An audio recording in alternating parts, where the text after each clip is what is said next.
Flying feels routine, until you discover what's really going on behind the scenes. From the moment you book your ticket to the second you land, air travel is packed with strange rules, silent systems, and hidden truths. Most passengers will never notice them, but once you do, you can't unsee them. These are the shocking air travel facts no one talks about. And if you stick around to the end, you'll hear the one fact that even frequent flyers find hard to believe. Let's begin. Ever notice how the cabin lights dim before takeoff and landing? It feels peaceful, almost calming. But it's not about ambiance, it's about survival. If there's an emergency during landing or takeoff, your eyes need to be adjusted to the darkness outside the plane. So if the lights go out and you need to evacuate quickly, your vision isn't scrambling to catch up. In a crisis, seconds count. And your night vision might be the difference between stumbling or sprinting off safely. It's also why you're told to open window shades during landing. Flight attendants aren't just being bossy, they're prepping you to react fast. So next time the lights dim, don't just settle in for a nap. Realize it's your quiet cue to stay alert, just in case. Believe it or not, you can board a plane barefoot. It's not recommended, but it's not against the rules. Heels, though? That's a different story. In an emergency evacuation, high heels can puncture the inflatable slide. That's why flight attendants may ask you to remove them during takeoff or landing. But no shoes at all? Technically allowed? Though it's one of the most unhygienic choices you can make. Plane carpets are rarely deep cleaned. And you're walking where hundreds of strangers have walked before, and worse. So barefoot travelers, they're taking more than just a comfort risk. They're stepping into a petri dish. So yes, it's wild that heels are a hazard, but dirty bare feet? Apparently no problem. Just because you can doesn't mean you should. You feel a bump. The seatbelt sign dings on. You assume it's turbulence, right? Not always. Sometimes the sky is smooth, but the passengers aren't. Flight attendants can request the seatbelt sign be turned on to calm the cabin without making an announcement. Too many people crowding the aisles. Seatbelt sign. Passengers ignoring instructions. Seatbelt sign. It's not just about safety, it's about control. The ding creates instant obedience. People sit down, the chaos quiets, order is restored. So next time that light comes on out of nowhere, don't just look outside. You might be the turbulence they're trying to stop. You've heard it every single flight. Please switch all devices to airplane mode. And sure, we all do it mostly. But have you ever wondered, what would really happen if you didn't? Would the plane suddenly nosedive? Would the cockpit go dark? Not quite. The truth is, your phone won't crash the plane, but it can interfere with communication systems, especially during takeoff and landing, when precision matters most. 100 phones pinging towers at 35,000 feet? That creates a storm of radio noise. And for pilots trying to communicate with air traffic control, that's the last thing they need. So is airplane mode about safety? Yes, just not the way you think. It's less life or death, and more about keeping the pilots from hearing digital static instead of runway instructions. So next time you forget airplane mode, you're not a criminal, but you might be a very loud nuisance in the cockpit. You miss your flight? Frustrating, sure, but at least your bag didn't go anywhere, right? Wrong. In many cases, your luggage keeps flying, even if you don't. And that's not a mistake, it's airline policy. Once your bag is tagged and loaded, it goes on a high-speed journey through scanners, conveyors, and loading crews. All before you even make it to the gate. If you're late, there isn't always time to pull it back. And that suitcase? It's on its way to your destination, without you. Sometimes it arrives a day before you do. Other times it vanishes into the baggage claim abyss, waiting for a traveler who never arrives. So next time you're running late, don't just worry about missing your flight. Worry about your suitcase having a better trip than you. Stop. You've seen it in every safety video. Put on your oxygen mask before helping others. But here's what they don't tell you. That mask only gives you about 12 to 15 minutes of air. That's it, not hours, not the whole flight, just a tiny emergency window. Why so short? Because it's not meant for long-term breathing. It's designed to keep you conscious, while the plane descends to a breathable altitude. If the cabin loses pressure, you've got seconds before hypoxia kicks in. That's dizziness, confusion, and eventually blackout. The masks buy just enough time for the pilots to dive the plane down fast, usually within 5 minutes. So if those yellow cups ever drop from above, don't hesitate. Put it on fast. Your survival depends on those precious few minutes. You're mid-flight. The seatbelt sign finally turns off, and you make a beeline for the bathroom. But here's something you probably didn't know. You can be denied access to the lavatory, even when it's empty. Flight attendants are trained to block passengers from using bathrooms at certain times, especially during takeoff, landing, or when you're close to the cockpit. Why? Security. If you try to sneak in when the captain says no, you could delay the flight, or worse, raise a red flag with federal air marshals. And yes, there might be one on board. You just won't know who they are. So even if nature calls, resist the urge to bolt from your seat, because one badly timed bathroom trip could land you on a watch list. You sit down, plug in your headphones, and start browsing the in-flight entertainment menu. But did you know that on some planes, here's a tiny camera looking right back at you? That's right, certain aircraft models have built-in seatback cameras tucked just above the screen. They were originally installed for future video chat features that never launched. Airlines say they're inactive, and that may be true, but the lenses are still there, watching nothing. Or maybe watching you. There's no light, no warning, and most passengers have no idea they exist. So the next time you settle in for a movie at 35,000 feet, check the bezel. You might not be the only one watching. You pick what looks like the shortest security line, only to get stuck behind someone unpacking a Thanksgiving dinner. But here's the twist. Some security lanes are designed to be slower. Why? Because airports need to manage passenger flow beyond the checkpoint. If the gate area is too crowded, TSA may subtly pace certain lines to buy time. They also watch for behaviors. If you look nervous, distracted, or pack oddly, you may be funneled to a lane with more scrutiny. And yes, it helps keep staffing balanced. Not all lanes are created equal, and some are meant to feel slower, so the rest of the system keeps humming. You know that moment when you leave the gate, and suddenly step into a jet bridge that feels like a meat locker?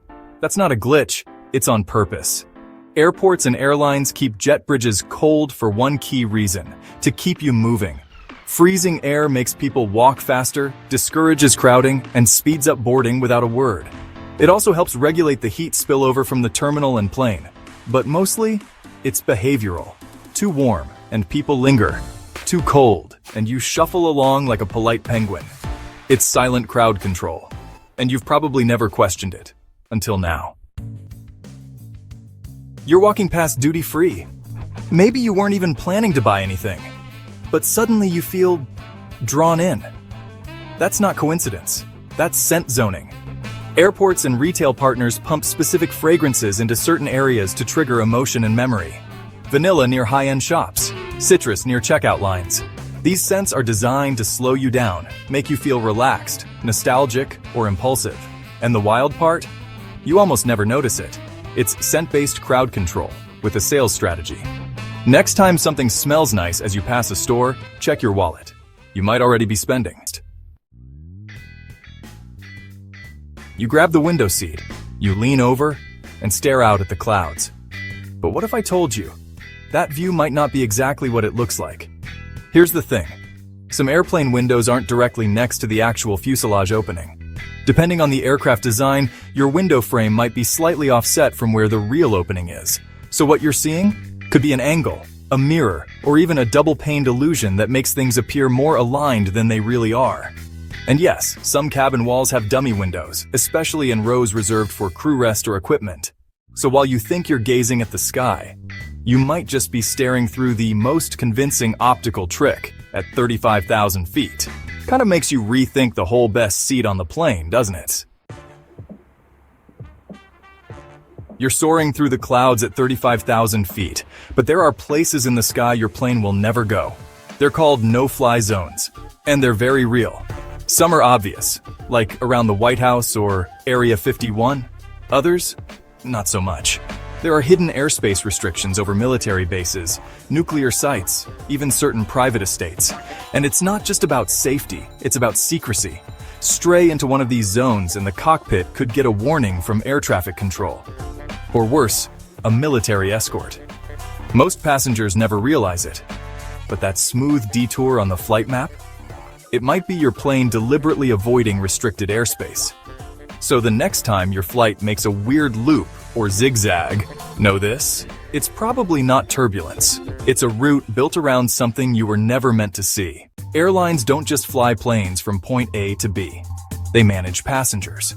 From boarding to landing, a set of hidden flight secrets quietly guides your every move. You're being influenced more than you realize. When to sit, what to hear, even how you feel during the flight. It's all intentional. And the less you notice it, the better it works. And at the end, I'll reveal the one quiet rule even seasoned travelers never see coming. Let's begin.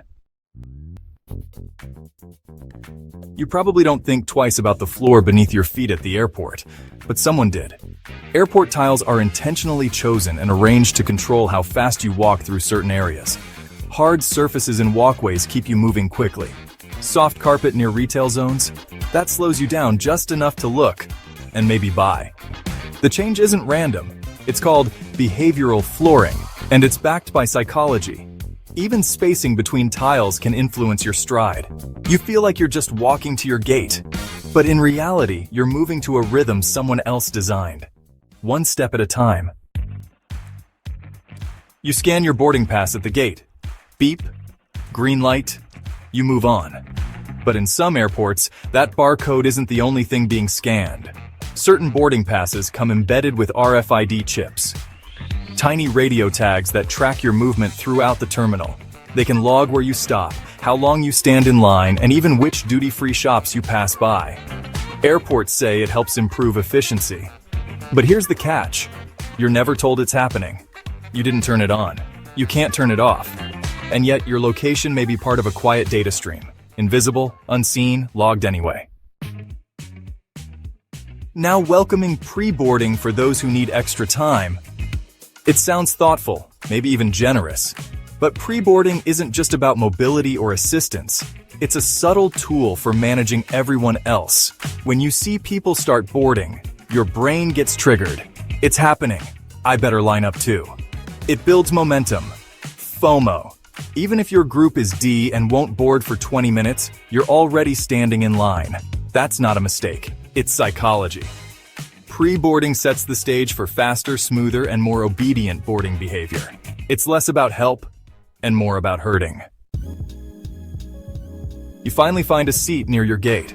You sit down and instantly realize this chair was not made for comfort. Hard cushions, rigid backs, armrests everywhere. Why? Because you're not supposed to stay there. Uncomfortable seating discourages passengers from lingering too long. It keeps crowds rotating and makes room for more foot traffic. In some airports, chairs are even sloped forward slightly, so you don't fall asleep or sprawl out. And those fixed armrests? They're there to stop you from lying down entirely. It's not poor design. It's strategic discomfort. Comfortable passengers don't shop. Uncomfortable ones? They move and spend. Now boarding Group 1. You glance at your ticket, Group 7. So you stand and wait, and slowly inch forward. But did you know those boarding zones double as a countdown timer? It's not just order, it's orchestration. Every new group announcement builds tension, nudging people closer to the gate, even if it's not their turn. It keeps the crowd focused, compliant, and moving in sync. You're conditioned to follow the numbers, like watching a fuse burn down to zero. It's less about efficiency, and more about giving passengers a sense of urgency and control. And just like that, you're in line, right when they want you to be. Ever notice how the aisle feels roomier in first class, but suddenly tighter once you reach the back? That's not just the plane narrowing, it's intentional. Aircraft interiors are designed to feel more spacious in premium cabins, with wider aisles and open layouts. But as you move back, the aisle tapers subtly, making economy feel more cramped. Why? Because it creates a psychological contrast. highlighting the value of first class without having to say a word. Even the struggle to pass someone in row 34 is part of the plan. You're not just walking to your seat. You're being reminded there's always a better seat to buy next time. You're all set at gate B12. Snack in hand, bag at your feet. Then, the announcement hits. Attention passengers, your gate has changed to C37. A 12-minute hike across the terminal. Frustrating? Yes. Random? Not at all. Airports and airlines sometimes use gate changes as a tool to manage crowd flow. If one concourse gets too crowded, moving a flight can redistribute hundreds of people in seconds. It clears pressure points, balances traffic, and funnels passengers past retail zones. Sure, it looks like disorganization, but it's often strategic redirection. You thought your gate moved because of a delay? Nah, you just became part of terminal traffic control.